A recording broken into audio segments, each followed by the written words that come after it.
आचार्य शंकराचार्य उपदेश शास्त्री प्रोज 104 अत्राह शिष्य नित्य अवगति स्वरूपस्य आत्मना अविक्रियत्वात् कार्य कारणे असंहत्य तक्षादीनामेव वास्यादिभिः कर्तृत्वं न उपपद्यते असंहत स्वभावस्य च कार्य कारण उपादाने अनवस्था प्रसज्येत. Here the disciple starts an objection. It is not reasonable that the self which is changeless and of the nature of eternal knowledge and not in contact with body and senses should be the agent of an action, like a carpenter in contact with an adage and other instruments. As Brahmasutra 2.3.33.40 says, the individual soul must be an agent, a regressus ad infinitum arises if the self unconnected with the body, senses, etc. were to use them as its instruments. तक्षादीनां तु कार्य करणे नित्यमेव संघतत्वमिति वास्यादि उपादाने no अनवस्था स्यादिति. As the carpenters and others are always connected with bodies and senses, there is no regressus ad infinitum when they use adage and other instruments.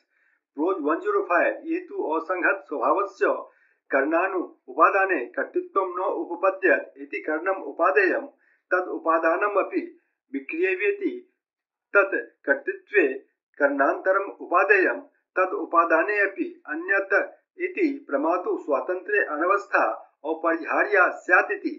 Teacher said agency is not possible without the use of instruments. Instruments therefore have to be assumed. The assumption of instruments is of course an action. In order to be the agent of this action, other instruments have to be assumed. In assuming these instruments, still others have to be assumed. A regressus ad infinitum is therefore inevitable if the self, which is not joined with anything, were to be the agent. Brahmasutra 2.3.33.40 says, the self is not really an agent, but only apparently so. No so kriyev atmanam karyati anirvartitaya sarupa bhavat. Nor can it be said that it is an action that makes the self act as per the views of Mimamsas. For an action not performed has no existence. Ath anyat atmanu upetya kriyam karyati iti chet no anyasya sutah siddhatva vishyattvadi anupapatte. It is also not possible that something previously existing makes the self act, as nothing except the self can have an independent existence and be a non-object.